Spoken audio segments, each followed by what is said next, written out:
नया सेशन शुरू हो रहा है और प्राइवेट स्कूलों की फीस वगैरह को लेके, स्कूलों की ड्रेस और किताबों में काफ़ी सारे सवाल हैं। तो पहले तो आप नियम बता दें कि क्या है नया नियम वगैरह जो आए हैं इस बार, क्या नियम आए हैं स्कूलों की फीस को लेकर और स्कूलों की ड्रेसेस को लेकर, किताबों को लेकर के। सरकार हर साल जैसे ही सेशन की शुरुआत होती है कुछ नियम घोषित करता है। पिछले सालों की भांति इस बार भी हर माँ बाप को इन नियमों के बारे में जानकारी हो, हर स्कूल संचालक को इन नियमों की जानकारी हो। नियमों के मुताबिक नंबर 1, कोई भी संस्थान अपने संस्थान में किताबें, वर्दी, वर्कबुक, जूते, स्टेशनरी नहीं बेच सकता, उसका कमर्शियल यूज नहीं कर सकता। नंबर 2, कोई भी स्कूल किसी भी बच्चे के पेरेंट्स को किसी पर्टिकुलर बुक शॉप को रिकमेंड नहीं कर सकता, किसी दुकान से वर्दी खरीदने के लिए प्रेशराइज नहीं कर सकता। किसी भी प्रकार की रिकमेंडेशन किसी भी पेरेंट्स के माध्यम से यदि की जाती है तो वो अनुचित है, उसके विरुद्ध विभागीय नियमों के मुताबिक कार्रवाई बनती है। सर, स्कूलों में एडमिशन्स हो चुकी हैं, कई बच्चों के पेरेंट्स ने किताबें खरीदनी हैं। आप जो एनसीईआरटी की बात कर रहे हैं वो नियम फिर कैसे लागू हो पाएगा? उन्होंने प्राइवेट पब्लिकेशंस की जो स्कूलों की किताबें लगा दी हैं स्कूलों वालों ने। सीबीएसई ने अगस्त 2024 में एक नोटिफिकेशन इशू किया था जिसमें 1st to 8th क्लास के लिए उन्होंने बुक्स की निर्धारण किया गया है, जिसमें प्रेफरेबली एनसीईआरटी की बुक्स पढ़ाई जाए और रेफरेंस बुक्स भी एनसीएफ 23 के मेल खाती हुई हों, ताकि उस करिकुलम को पूरा करने के लिए रेफरेंस बुक्स हों। यदि कोई स्कूल इस परिधि से हटकर कोई बुक्स लगवाता है तो वो अनुचित है, उस पर नियमानुसार कार्रवाई बनती है। इसी प्रकार से 9th से लेकर और 12th तक की कक्षाओं में एनसीईआरटी की बुक्स मैंडेटरी है।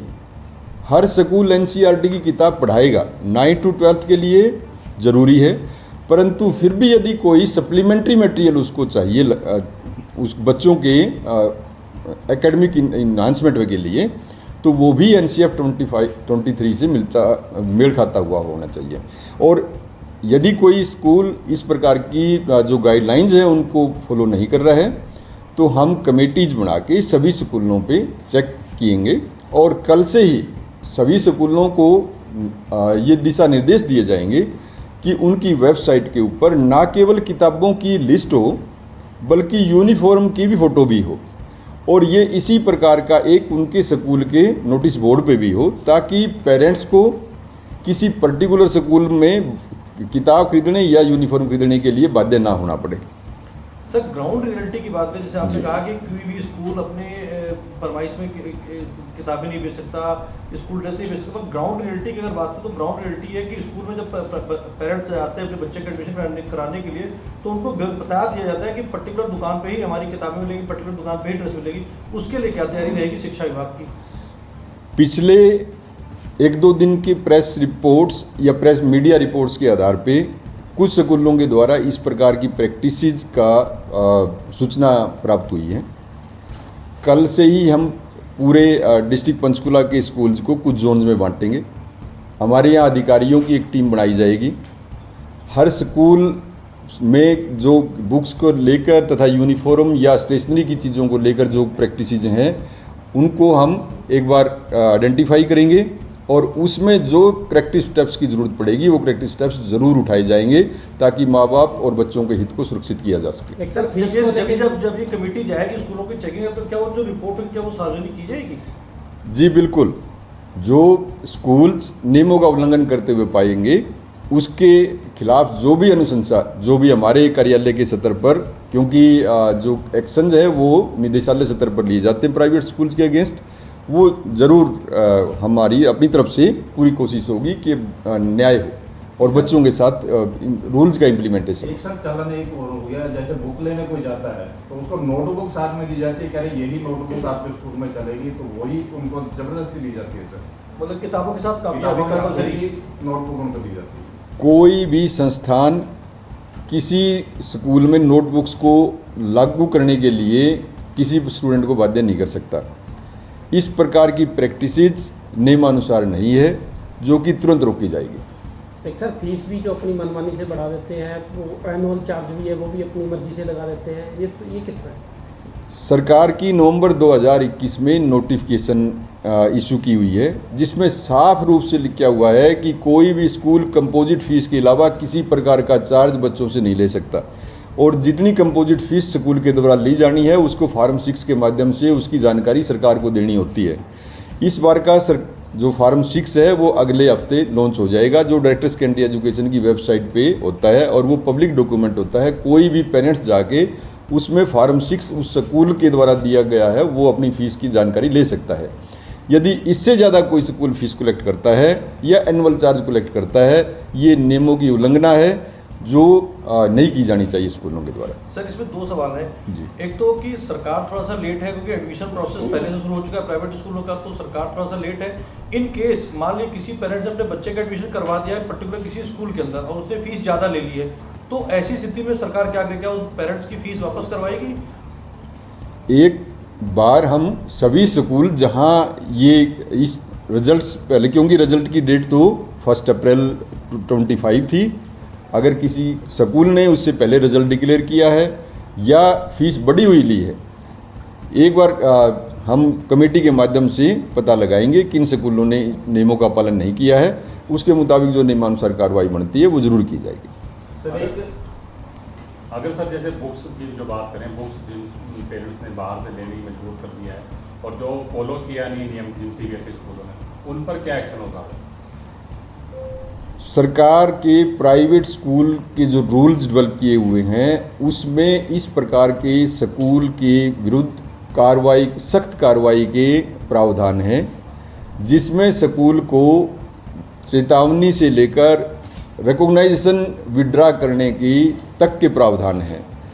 सरकार के जो स्कूल की नियमों की उल्लंघना होगी उसी के मुताबिक ही कार्रवाई की जाएगी। सर मान्यता प्राप्त की बात आ गई है, तो अभी सरकार ने मांगा था सारे डीईओ से कि आपके एरिया में कितने जो है ऐसे स्कूल हैं जो मान्यता प्राप्त नहीं, तो पंचकुला की लिस्ट अभी तक जारी नहीं हो पाई है कि कितने स्कूल ऐसे जो मान्यता प्राप्त नहीं है। पंचकुला, क्योंकि मैं 9 to 12 हाई और सीनियर सेकेंडरी स्कूल्स को देखता हूं, हमारे यहाँ कोई ऐसा स्कूल नहीं है जो 9th से हाई स्कूल या सीनियर सेकेंडरी स्कूल नहीं है जो बिना मान्यता के चल रहा है, परंतु जो एलिमेंट्री लेवल की जो लिस्ट है वो district elementary education officer Panchkula के पास हैं।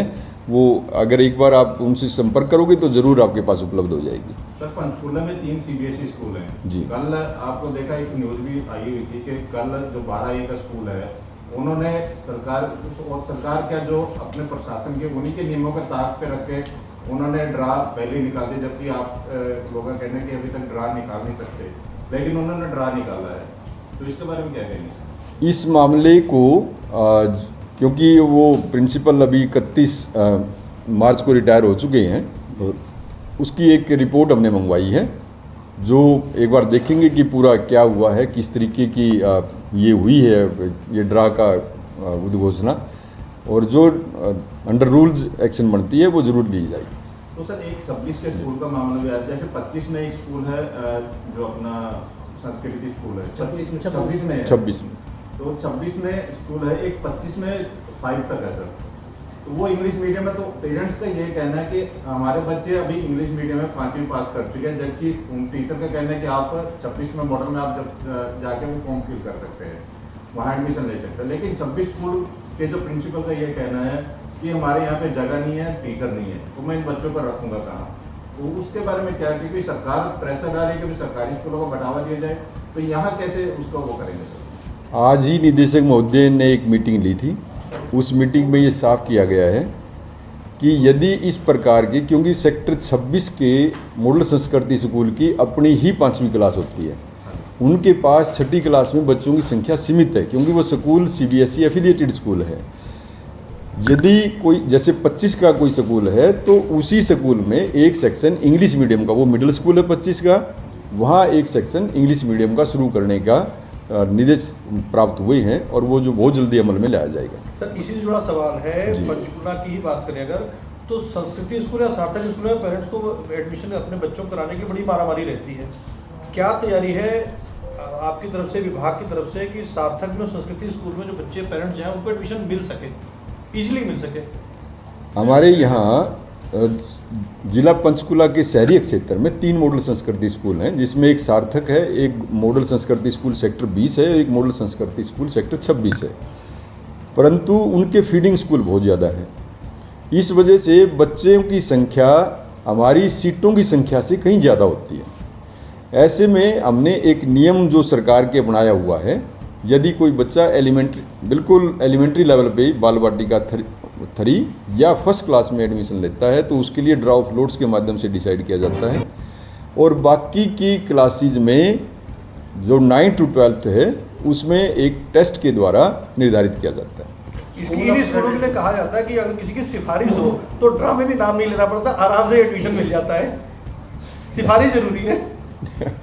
ऐसा यदि कोई ऐसा है तो मैं इस मामले में जरूर देख के और उचित कार्रवाई सार्थक स्कूल की बिल्डिंग इंस्पेक्शन का जो काम था वो होना था, वो फाइल क्यों अटकी हुई है, क्या कारण है सर? हमारे यहाँ क्योंकि बच्चों की संख्या जो CBSE की परमिटेड है वो एडमिशन लेने वाले बच्चों की संख्या से कहीं ज़्यादा है, तो इसके लिए एक तीनों स्कूलों का ही हमने एक एस्टिमेट डिटेल जो कि 15 करोड़ रुपए का है, एक ऊपर का भवन बनाने के लिए एस्टिमेट डायरेक्टर सेकेंडरी एजुकेशन को भेजा गया है, और बहुत जल्दी उसकी हमारे पास मंजूरी आ भी जाएगी और वो भवन बन भी जाएगा, ताकि ना तो ये स्कूल हमने दोहरी पारी में लगाने पड़े और ज़्यादा से ज़्यादा बच्चों को हम अकोमोडेट करने में सफल हो पाए। सर, एक स्कूल में कितने सिक्योरिटी गार्ड और कितने पियन होने चाहिए, कुछ बता दें?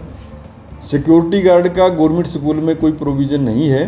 पियन का 3 से लेकर और बच्चों की संख्या के ऊपर आधारित है। कई स्कूल ऐसे हैं जहां 4 के करीब पोस्ट हैं क्लास 4 की, और कई स्कूल ऐसे हैं जहां 3 की है। लेकिन जो 26 में सिर्फ एक है जो माली का काम भी करता है, आपके गेट कीपर का काम भी करता है, किसी को अटेंड भी करता है, स्वीपिंग का काम भी करता है, मतलब सारे काम हम 4 साल से मैं उसको देख रहा हूँ टीचर का। जितनी भी, क्योंकि वो गवर्नमेंट स्कूल है, उसकी सारी जो स्टाफ की पोजीशनिंग है वो निदेशालय को भेजी गई है।